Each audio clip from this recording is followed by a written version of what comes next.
খনিকৰ নামঘৰত মই বৰ্তমান উপস্থিত আছো আৰু বিশেষকৈ খনিকৰ নামঘৰ বা খনিকৰ পুথিভাগৰ যিমানখিনি মহত্ব আছে আপোনালোকে নিশ্চয় জানে মহত্বখিনি বিশেষকৈ মই ইমান জ্ঞাত নহয়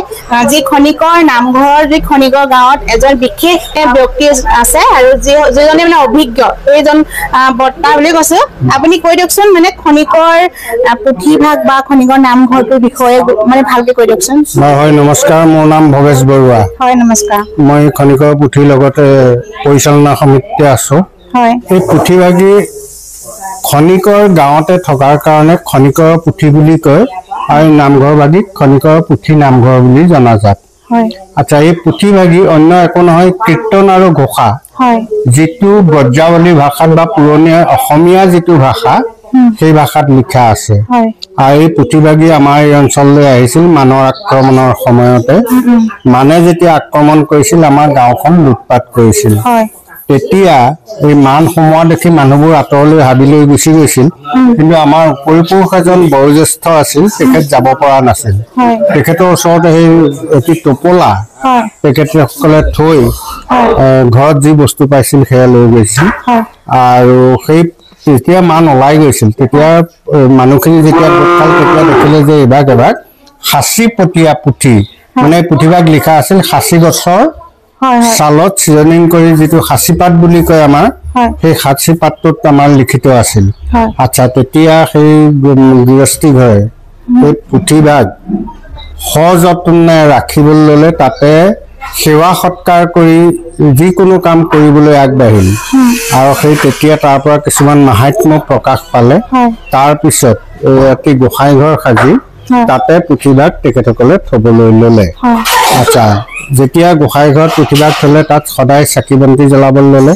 আৰু ওচৰ পাজৰ এক দুই লোক তাতে আহি সেৱা সৎকাৰ কৰিবলৈ ল'লে মনৰ আশা পূৰণৰ হেতু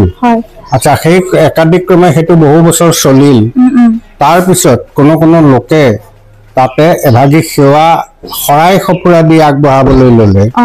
আচ্ছা সেইটো লাহে লাহে আগবাঢ়ি গ'ল তেতিয়া তাত জনসংখ্যা অলপ বেছি হ'বলৈ ল'লে তেতিয়া এই নামঘৰভাগী সাজি নামঘৰভাগীলৈ পুথিভাগ উলিয়াই দিয়া হয় আচ্ছা সেই সময়তে মানুহে খনিকৰ পুথিভাগী নি গৃহত পাঠ কৰাবলৈ ল'লে কেলে ঘৰখনৰ মংগলৰ হেতু অপায় মংগলৰ হেতু নিজৰ মনৰ আশা পূৰণৰ হেতু এনেদৰে চলি আছে কিছুদিন বৰ্তমান এই পুথিভাগী এবছৰৰ আগতেই বিভিন্ন স্থানলৈ বুক হৈ থাকে আৰু এই পুথিভাগ গুৱাহাটীৰ পৰা ধৰি যোৰহাট গোলাঘাট বোকাখাট আপোনাৰ দুলীয়াজান ডিগবৈ যোৰহাট তিনিচুকীয়া ডিগবৈ ডুমডুমা এনেকে বিভিন্ন স্থানলৈ অসমৰ গৈ থাকে আৰু এই পুথিভাগীৰ এটা মাহাত্ম্য আছে কি ইয়াক সদায় খোজকাঢ়িহে নিয়ে কোনো গাড়ীত এতিয়ালৈকে উঠোৱা নাই আচ্ছা এই নামঘৰভাগী যি হ'ল ইয়ালৈকে সকলোৱে পুথিভাগ নি গৃহত পাঠ কৰাব নোৱাৰে কাৰণে এই নামঘৰভাগীলৈকে আহি এভাগী নৈবেদ্য সহকাৰে এভাগী কোনো ভোগৰ শৰাই সমন্বিতে ইয়াতে মনৰ কামনা পূৰণৰ হেতু আহি এফেৰি সেৱা আগবঢ়ায় আৰু ইয়াত প্ৰতিদিনেই বছৰটোৰ প্ৰতিদিনেই ইয়াত নাম কীৰ্তন হয় সেৱা সৎকাৰ হয় আৰু ৰাইজ আহি এনেকে সদায় বিভিন্ন স্থানৰ পৰা বিভিন্নজন সেৱকী আহে আৰু অফিচিয়েল বন্ধ থাকিলে মানুহ ইয়াত নধৰা হৈ যায় এটাবোৰ জেগাত বৰ্তমান নামঘৰভাগী সৰু হৈছে আমি চৰকাৰকো অনুৰোধ জনাম যে এই নামঘৰভাগীৰ কাৰণে কিবা এটা অনুদান আগবঢ়াই নামঘৰভাগী যাতে ডাঙৰ কৰিব পাৰি তাৰ সুবিধা কৰি দিয়ে আপোনালোককো ধন্যবাদ আপোনালোকে আহি কোনখিনিৰ পৰা আহিছে আমি মেৰাপানী পাৰ হৈ আহিছে গতিকে তেখেতসকলৰ আহি পুথিভাগৰ বিষয়ে জানিবলৈ আগবাঢ়িছে আমি ধন্যবাদ দিছো আপোনাক সবকো আৰু এই পুথিভাগী যাতে ভৱিষ্যত উজ্জ্বল কামনা কৰি আমি সেৱা আগবঢ়াও কাৰণ আজি 250 বছৰ ওপৰত এই পুথিভাগী চলি আছে আৰু প্ৰতিদিনে গৃহস্থী ঘৰলৈ নিয়ে এতিয়া 2026 চন সম্পূৰ্ণ ব্লক হৈ গৈছে মানে বুকিং হৈ গৈছে 26 চনটো মানে একদম মানে প্ৰত্যেকদিনে বুক কাৰণে বুক হৈ আছে তেনেকে ইয়াত চলি আছে আৰু ৰাইজে এনেকে সদায় আহে আৰু আমাৰ গাঁৱৰ ৰাইজে সকলোকে সহায় কৰে যে ৰাইজ আহে কাৰণে ভক্তসকলক সেৱা শুশ্ৰূষাৰ কাৰণে গাঁৱৰ সকলো ৰাইজে যি পাৰে যেনেকে আহি এদিন ইয়াত সহায় কৰি দিয়ে হয় যেহেতু মানে যিমান মানে ইয়াত ভক্তৰ সমাগম ঘটে এই মানে ঠাইটুকুৰাও বহুত সৰু হৈছে নহয় জানো ঠাইটুকুৰা সৰু হৈছে মানে এতিয়া মানে আগতে এইটো অনুভৱ কৰা হোৱা নাছিল যে ইমানখিনি ৰাইজৰ ইয়াত আগমন হ'ব বৰ্তমান ইয়াৰ ৰাইজৰ সমাগমটো বাঢ়ি গৈছে আমাৰ জেগা অলপ ঠেক হৈ গৈছে আমি সেইকাৰণে চৰকাৰলৈ অনুৰোধ জনাইছো যে তেখেতসকলে ইয়াত কৃপা দৃষ্টি কৰক নামঘৰ বাগি অকমান ডাঙৰ কৰিবলৈ সহায় সহযোগ কৰক মানে মই এইখিনিতে ময়ো চৰকাৰলৈ আহ্বান কৰিছো যেহেতু মই আজি ইয়াত উপস্থিত হলোহি উপস্থিত হৈ মই গম পালো যে খনিকৰ পুথি আৰু খনিকৰ নামঘৰৰ মহত্ব কথা আৰু এতিয়া এই বৰ্তাজনে ক'লে যে চৰকাৰলৈ যেহেতু আহ্বান কৰিছে ময়ো ক'ব বিচাৰিছো যে চৰকাৰে দৃষ্টি ৰাখক কাৰণ নামঘৰ ভাগ অতিকৈ সৰু মানে ভক্তৰ যেহেতু সমাগম বেছি ঘটিছে আৰু ভক্তৰ যেহেতু সমাগম বেছি ঘটাৰ কাৰণে ঠাইটুকুৰাও নিশ্চয় কম হৈছে আৰু যদি চৰকাৰে যদি ভালকৈ যদি চাই অকমান বহল কৰি দিয়ে বহুত মানে উপকৃত হ'ব নহয় জানো উপকৃত হ'ব ৰাইজ এতিয়া আমি ভাদ মাহত আমি ৰাস্তাত প্ৰসাদ দিব লগা হয় ৰাইজক কাৰণ ভাদ মাহত মানুহৰ সমাগমটো বেছি হয় কাৰণ মানে যেহেতু মানুহৰ বিশ্বাস বেছি হৰি আজি বিশ্বাস হৈছে কাৰণে মানুহ ইমান মানে ৰাইজ ওলাই আহিছে কোনোদিন ক্ষতি নহয় প্ৰতিদিনেই বছৰটো প্ৰত্যেকটো দিনতে ইয়াত শৰাই সঁফুৰা হয় নামখাৰ হয় যেহেতু আমি খনিকৰ পুথিভাগৰ মহত্ব কথা আমি আগতে বিশেষ গম নাপাইছিলো আজি সোশ্যাল মিডিয়াত গম পাই মানে সোশ্যাল মিডিয়া আৰু ধৰক আপোনালোকৰ পৰা মানে নিষ্কানে শুনাটো বহুত বেলেগ ন বেলেগ এইটো কাৰণে আপোনালোকৰ হয় নিশ্চয় আৰু ধৰি লওক মানে দেউতা আপোনাক সুধিব বিচাৰিছে যেহেতুকে এই খনিকৰ যোনখন পুথি হয় নহয় এইখন যদি কোনোবাই যদি নিবলৈ বিচাৰে ধৰি লওক কেনেকে ধৰণে কি বুক কৰিব লাগিব কেনেকে কি কৰিব এইটো আপুনি অকণ এইটো পুথিভাগ আগতে বুক কৰিব লাগিব কাৰ লগত যোগাযোগ কেনেকে এতিয়া অফিচ আছে আমাৰ কমিটি আছে কমিটিৰ লগত যোগাযোগ কৰিলে এইটো এটা দিন স্থিৰ কৰি তেখেতসকলক দিয়ে ইয়াত কীৰ্তন পুথি আৰু ঘোষা পুথি বিভাগ আছে দুই ভাগেই চলন্ত আৰু কোনোবা এটা দিনত তেখেতসকলে যিজনে নিবলৈ বিচাৰে কোনোবা এভাগ পুথি পাব মানে ধৰক সেই যোগাযোগটো ইয়ালৈ আহি কৰিব লাগিব মানে এনেকুৱা ধৰণৰ মানে যেহেতু এতিয়া মই যিমান তাৰিখ এটা মই সিদ্ধান্ত কৰিলে নহ'ব ইয়াৰ পৰা সিদ্ধান্তটো দিব আপুনি ধৰক বহাগ মাহত বিচাৰিছে যদি বহাগ মাহত খালী থাকে তেতিয়া আপুনি সেইদিনা পাব নহ'লে জেঠ মাহত পাব হয় আপোনালোকে শুনিলে যেহেতুকে কেনেকে আপোনালোকে খনিকৰ পুথিভাগ আপোনালোকে নিজৰ গৃহত মানে ধৰি লওক গোৱাবৰ কাৰণে কেনেকে নিব লাগিব আমাৰ দেউতাক কৈ দিলে দেউতা আৰু এটা কথা সুধিব বিচাৰিছে দেই যেহেতুকে নামঘৰত হওক বা মন্দিৰত হওক যেহেতুকে চাকি জ্বলায় ধূপ জ্বলায় এনেকৈ মানে সকলোবিলাক জ্বলায় কিন্তু এই নামঘৰ ভাগত অকল যেন ধূপ জ্বলাব দিয়ে এইটো অকমান ইয়াৰ এটা উদ্দেশ্য এইটোৱে যে ধূপ যেতিয়া চাকি জ্বলোৱা হয় তেতিয়া তেলবোৰ পৰি যায় আৰু নাম গোৱাৰ আগতে সেইখিনি আঁতৰাই দিব লাগে কাৰণ আধা জ্বলা বস্তুটো আমি পেলাই দিব লগা হয় সেইকাৰণে আমি তেল ভাগ মূল বন্তিত দি থাকো তাত 7.5 লিটাৰ তেল ধৰে আৰু প্ৰতিদিনে আমি সেইটো তাত ৰাতিপুৱা গধূলি দি থাকো আৰু ধূপটো ৰাইজক জ্বলাবলৈ দিয়া হয় আপোনালোকে গম পালে যেহেতুকে চাকি কিয় জ্বলাব নিদিয়ে বা ধূপ জ্বলাব নিদিয়ে আপোনালোকে গম পালে যেহেতুকে সঁচাকৈ মানে এই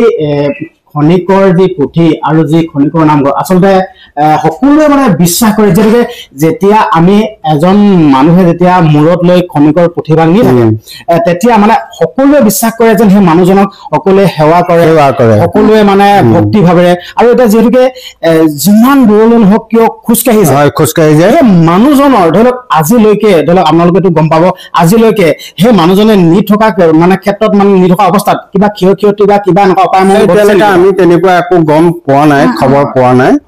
আচ্ছা ইয়াৰ পৰা গুৱাহাটীলৈকো যায়গে খোজকাঢ়ি যায় কিন্তু ৰাতি ৰৈ দিয়ে কোনো নামঘৰ বন্দবস্ত কৰি লৈ তেখেতসকলে থৈ দিয়ে কিন্তু আপুনি এটা কথা আচৰিত হ'ব যেতিয়া তাৰ পৰা 15 দিনৰ পিছত বা 8 দিনৰ পিছত ঘূৰি আহিব আহি নিজৰ ঘৰত কাম কৰি থাকে সেইজন মানুহে মানে কাৰণ বিশেষকে মানে হে ভাগ বহুত মানে গুণ আছে হয় সেইটোৱে ক'ব লাগিব ধৰি লওক আমি ইয়াৰ পৰা ধৰি লওক 20 কিলোমিটাৰ মানে খোজকাঢ়ি ধৰি লওক দেই কিন্তু আমি ভাগৰুৱা হৈ যাম আপুনি নোৱাৰে 20 কিলোমিটাৰ খোজকাঢ়িব এই গৰমত এই পকা ৰাস্তা যিটো গতিত খোজকাঢ়িব লাগিব আমি নোৱাৰো তাকে তেখেতসকলক কিবা এটা ভগৱানে নিশ্চয় শক্তি দিয়ে যিটো কাৰণে তেখেতসকলে এইটো কৰি থাকিব পাৰিছে আৰু ধৰি লওক সেই কৰ্মটো মানে ধৰি লওক ভগৱন্তই দিছে ভগৱন্তই কৃপা কৰিছে বাকী ধৰি লওক বহুত ভাল লাগিল আপুনি ইমান সুন্দৰকৈ কথাখিনি বুজাই কৈ দিছে একদম বহুত ভাল লাগিছে যেতুকে আমি ইমান দূৰ দূৰণিৰ পৰা আহিছো ন মানে দূৰ বুলি কৈছো যেতুকে আহিছো ধৰি লওক আপোনাকো লগ পালেতো আমাৰ সৌভাগ্য আপুনি ইমান সুন্দৰকৈ কৈ দিছে যেতুকে আপোনাক যদি লগ নোপোৱা হলে ধৰি লওক এই কথাখিনি ইমান সুন্দৰকৈ আমি আপোনাক একদম বহুত বহুত ধন্যবাদ জনাইছো আৰু শেষত আপোনাৰ পৰা কিবা এটা কৃষ্ণ হয় তেখেতসকলে আহি মেৰাপানীৰ ওচৰৰ পৰা আহি খনিকৰ মহিমামণ্ডিত প্ৰতিষ্ঠানতে এফেৰি সেৱা আগবঢ়াইছে ভগৱন্তৰ চৰণলৈ আৰু তেখেতসকলে খনিকৰ পুথিভাগী মাহাত্মৰ বিষয়ে ৰাইজৰ আগত জনাবলৈ আগবাঢ়িছে এই সমস্ত দিশত তেখেতসকলৰ যদি ক'ৰবাত বাধা বিঘিনি আছে সেয়া দূৰ হওক তেখেতসকলে যি কৰিবলৈ আগবাঢ়িছে তাত ফলপ্ৰসূ হওক আৰু সকলোজনকে নিজৰ নিজৰ কৰ্মস্থানত উন্নতি সাধন কৰি পৰিয়ালবৰ্গৰ সকলো সদস্যৰ প্ৰতি বহু প্ৰসন্নতা লবি আগলৈকে এনেদৰে ভগৱন্তৰ চৰণ সেৱা কৰি যাবলৈ কৃপা কৰক আমি সেৱা আগবঢ়াল কৃষ্ণ হৰি হয় না মানে মই আকৌ শেষত এটাই ক'ব বিচাৰিছো চৰকাৰলৈ যেহেতু আপোনালোকে নামঘৰ ভাগ অকমান মানে উন্নয়নৰ কাৰণে অকমান চকু দিয়ক আৰু যেহেতু ইয়াত ভক্তৰ বহুত সমাগম বেছি আৰু ভাদ মাহটো ক'বই নালাগে ভক্তৰ যি সমাগম আৰু আপোনালোকে চৰকাৰ মানুহে অকমান দৃষ্টিগোচৰ ৰাখক যেহেতু নামঘৰটো অকমান ডাঙৰ কৰি দিয়ক বুলি মোৰ ফালৰ পৰা মোৰ চেনেলৰ যোগেদি পৰা মানে কাটৰ অনুৰোধ জনালো আৰু আপোনালোকে মানে ভিডিঅ'টো যদি চাইছে আপোনালোকে যদি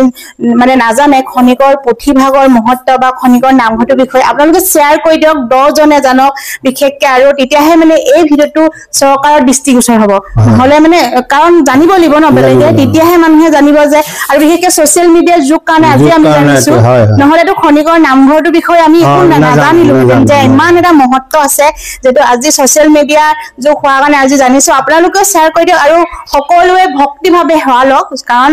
ভক্তিভাৱ নামঘৰলৈ নাহিলেও ঘৰৰ পৰাই ভক্তি ল'ব মানে যেহেতু বিশ্বাসে মিলয় হৰি কথা আছে আপোনালোকে বিশ্বাস কৰক আৰু মানে খনিকৰ এই পুথিভাগলৈ আপোনালোকে নিজৰ মনৰ যদি কামনা কৰিব বিচাৰে বা আমাৰ সেৱা ল'ব এই গলো শেষত ধন্যবাদ আৰু আপোনালোক বহুত বহুত ধন্যবাদ জনাইছো আৰু কেতিয়াবা আকৌ লগ পাম নিশ্চয় নিশ্চয় আহিম লগ পাম কৃষ্ণ